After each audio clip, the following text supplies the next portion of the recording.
Les cotations des broutards connaissent actuellement une évolution assez inhabituelle depuis 2-3 semaines, alors qu'on devrait avoir une baisse saisonnière des cotations qu'on retrouve tous les ans. On constate un maintien des cotations des broutards, soit à un niveau relativement normal dans la plupart des races, notamment les limousins, soit à un niveau même assez élevé pour les charolais, notamment les charolais de 450 kg qui ont connu une hausse de leur cotation entre juin et août, et qui depuis se maintiennent à un niveau très élevé. C'est un peu la même chose en femelle, avec les femelles de race limousine notamment, qui sont à un niveau habituel mais très stable, sans baisse saisonnière, et les femelles charolaises qui, alors qu'elles devraient être dans une période de baisse saisonnière, augmentent même très fortement. Ces évolutions sont dues à plusieurs choses. Tout d'abord, l'évolution très positive en race charolaise, ça s'explique par un net ralentissement des naissances dans la race charolaise. Sur les 12 derniers mois en cumul, on est à 4% de baisse des naissances en race charolaise, ce qui est quand même pas négligeable, et ce qui explique une relative tension sur le marché du veau charolais. La baisse des naissances correspond d'abord à un niveau très élevé des naissances en race allaitante en 2016 et encore plus en 2015. Aujourd'hui, on assiste à un début de décapitalisation qui fait que la baisse est assez générale dans toutes les races, mais particulièrement marquée en charolais.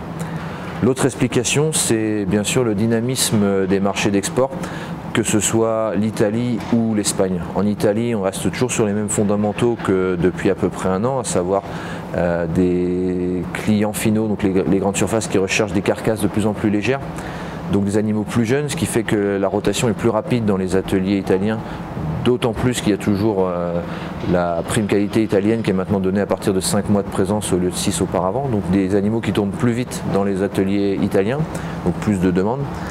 Un marché du gibet qui s'est redressé en France comme en Italie, donc qui encourage les engraisseurs à remplir plus rapidement leurs ateliers. On a également une grosse hausse des exportations de l'ordre de 15% sur le marché espagnol. Alors c'est dû à plusieurs choses, notamment aux grandes performances que les Espagnols continuent d'avoir sur l'export, que ce soit d'animaux finis ou de viande, et notamment sur le marché méditerranéen. Les Espagnols ont envoyé à peu près 100 000 animaux finis à l'export depuis le début de l'année, et on constate aussi des performances en hausse sur l'export de viande espagnole. Ça se traduit par une grosse demande en broutard au niveau de l'Espagne, toujours sur des animaux très légers, donc des 160-300 kg, qui sont très fortement demandés par l'Espagne, principalement des mâles. Au niveau global, on est à plus 3% de broutards exportés sur janvier-août 2017. Par contre, au niveau des catégories, on est à moins 6 sur les mâles de plus de 300 kg, qui sont le produit phare des exportations de bovins français.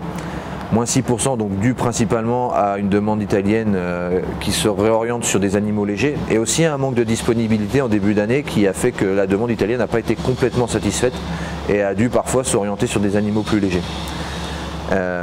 Par contre, donc moins 6% sur les animaux, les mâles lourds, mais plus 13% sur les animaux de 160-300 kg. Donc là, principalement sous l'influence de l'Espagne.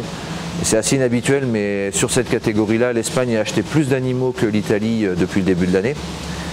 Et plus 15% sur les femelles de plus de 300 kg, et là c'est uniquement dû à la demande italienne qui se concentre sur les femelles pour le côté plus léger des carcasses, et aussi l'aspect qualitatif qui plaît plus aux grandes surfaces, qui plaît de plus en plus aux grandes surfaces en tout cas.